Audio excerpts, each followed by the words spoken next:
Good morning. How are you? Or good morning, good afternoon, good night, good evening. Just depends on the time you're listening to this. But I hope you all are doing amazing and have an amazing day, or you had an amazing day, and that you have a good night's rest. I wanted to hop on and just remind you to be good to you. And if you haven't been good to you, start being good to you. It's important that we take care of ourselves, our bodies, our minds, our spirits. It's important that we have our self-care, self-love days with an S. We should do that every day. I know sometimes we see the hashtags and we think of it when we are going through things in those moments or when we just need it, but we should be doing those things every day. We should be loving on ourselves, taking care of ourselves every day. And I say that because sometimes we can neglect certain areas of our health, but when we do that, it starts spilling into other areas or showing up in other areas. Now, when I say areas, I'm speaking of our emotional health, our spiritual health, our physical, and our mental. All of those play a major part in our total well-being. And it's important that we are taking care of all of those areas. If we neglect one, it will surface. It will show at some point. And sometimes we don't even realize that we are neglecting either of those areas. And I can attest to that because I realized I was neglecting my emotional health. Like I was feeding my mind, my mental, positive things and, thinking of positive things. And I think that's what was allowing me to keep going forward. I was also praying and, spending time with God, not as much as I would normally do, but I was doing that.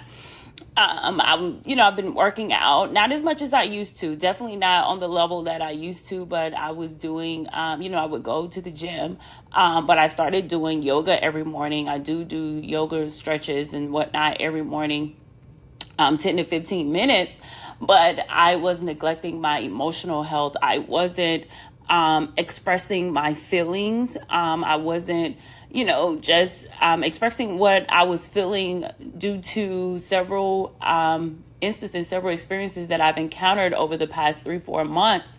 And some decisions I've also made, I haven't really dealt with it. And I didn't realize it until I started experiencing stiffness and soreness in my neck, pain in my arm, just little things in my body that was just showing up. And so when I went to the doctor said it was stress and tension that I was holding in my body.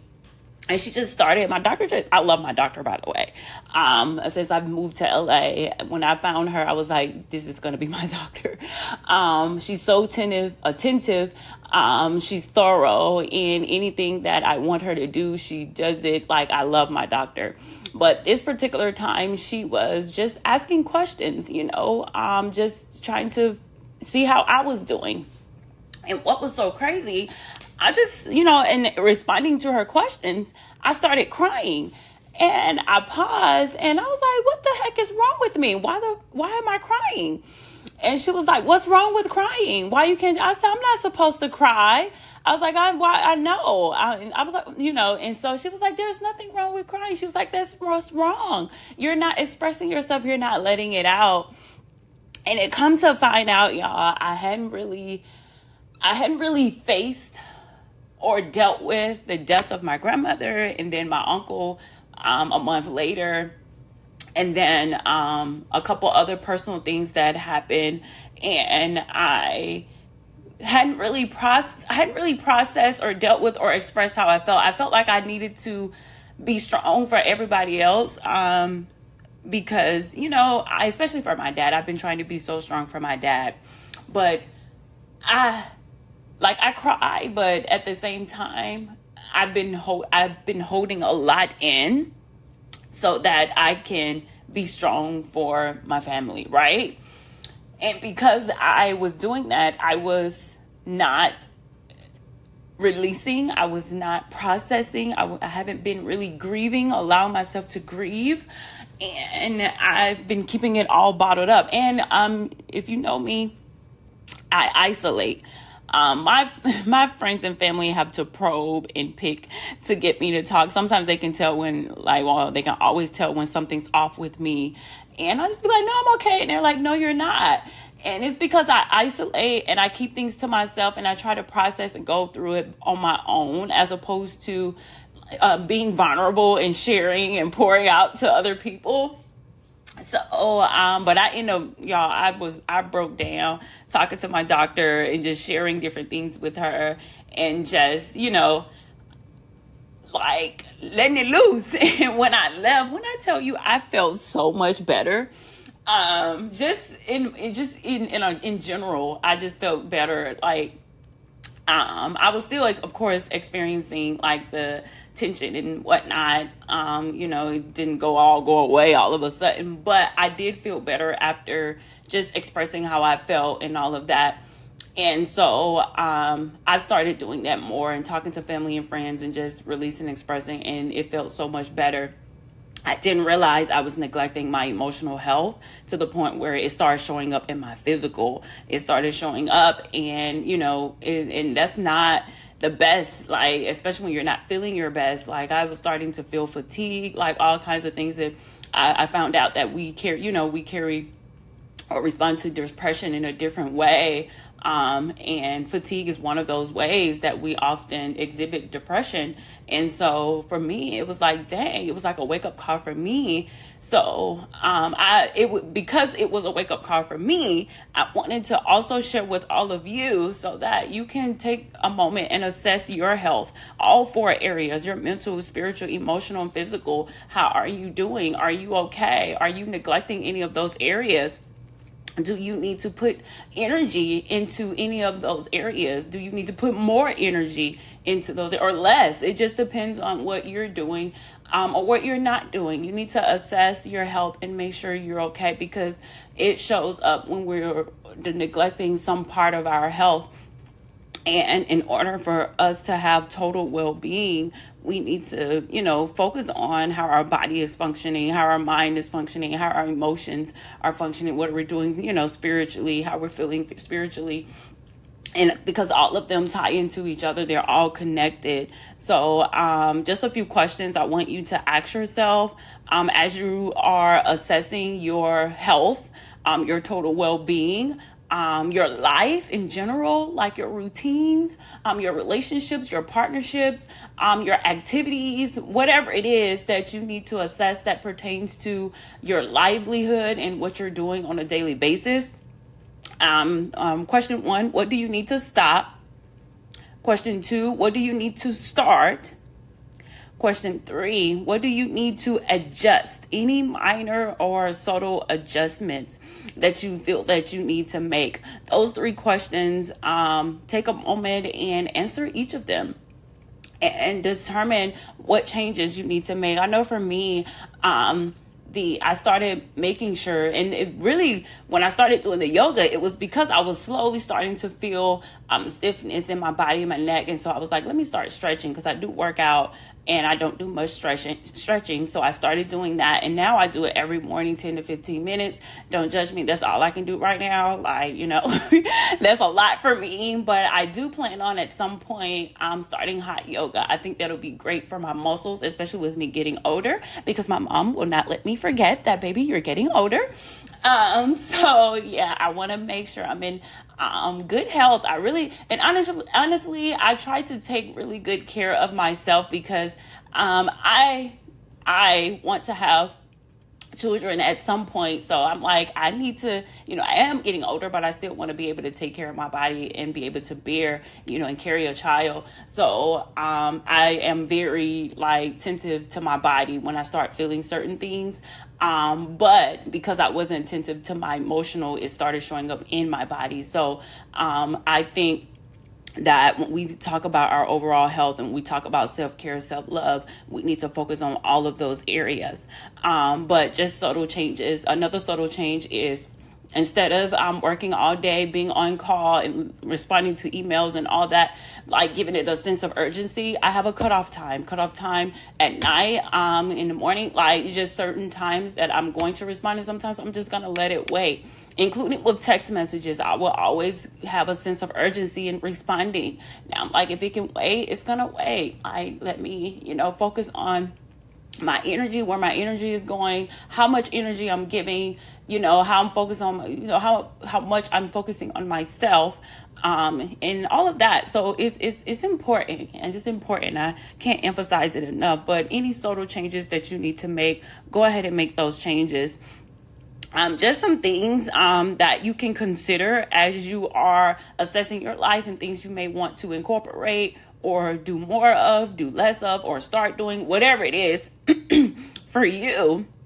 Of course, like I mentioned, yoga has been really good to getting in that meditative state, just really, relaxing my mind, setting the tone for my day and all of that. Like I'll always do that anyway with, reading my Bible and devotionals and praying and talking to God. And so now I'm adding in like the yoga stretching. I do that after the fact.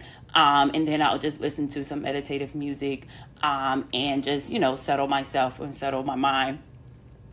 That's the order that I do mine, but it's totally up to you. Just exercising in general. I haven't been able to exercise because of my arm and my hand, like the attention kind of moved down to that. And I also think it's because of my job. Like I'm, constantly on my laptop, and that, repetitious motion and positioning, has been strenuous on that area. So I'm going to start physical therapy next week just to get it, under wraps, and get my energy, my strength back in my arm, because I haven't been able to live. And that's no excuse. I know. Not all exercises require me to pick up a weight, but just leave me alone. Don't judge me. It's a process. But I do I do want to start back getting, in the gym regularly like I was, which I will. I just want to make sure I don't, because I can be hard-headed and stubborn, so I don't want to damage my arm any more than I've already have. So I've been taking it easy. But my plan is to, of course, continue doing the yoga, and maybe even incorporating or joining or getting a membership, so that I can do it a little more, and be in more of an environment that, is going to make sure I'm doing it correctly and all of that. So, but right now I just log on to YouTube and play some YouTube on my TV and follow along, and it's been pretty good. But, of course, it's a process when you're making changes. And so I am doing what I need to do to make the changes and the shifts, and you too can and will. So if exercising is something you want to try and incorporate or continue doing, definitely do that, because exercising has always been something that helped me relieve stress anyway. And I'm pretty sure because I haven't been doing it as much, it has been affected me as well, and not opportunity for me to release some of the stress that I've been carrying. But I'm feeling better. I'm definitely feeling better than I was before. Also, you can volunteer, spend time doing other things, helping other people, connect with your community, your faith community, whether you're going to church or y'all have community events, or you have people that you fellowship with that have the same faith, whatever that means to you. You can start journaling, meditating. And of course, I always say, and I'll read your Bible, study your Bible, spend time with God, focus on your relationship with God, pray. All of that is of course a given for when it comes to me. If that's something that's important to you, do it more or start doing it, whatever that, wherever you are, wherever you feel you need to incorporate, just do that. But yes, I just wanted to remind you to maintain a good work-life balance. Avoid toxicity, avoid emotionally draining relationships, friendships, partnerships, whatever it is. Pay attention to what you are doing, who you're doing it with, who you're surrounding yourself with, where you're going, the places there, like all of that plays a part in our health. So just assess your commitments and assess your life and just see what areas that you need to strengthen, what areas you need to pour into, where you need to nourish, all of that, so you can be good to you, start loving you, showing yourself some love. This is your reminder today. Show yourself some love. What can you do today? How can you start today showing yourself some love? Okay. Is not being selfish when you just focus on yourself, because we need our cups full and we need to be at our full capacity in order for us to be a blessing to someone else, in order for us to do for others the way we want to do for others, or whatever it is that you set out to do daily. You're going to need the energy. You're going to need all of that so that you can operate at your full potential, your full capacity. So make sure you're paying attention to all those areas. Make some changes. That's all I have. I just wanted to remind you to start being good to you. I hope all of you have an amazing day. I love you. Take care.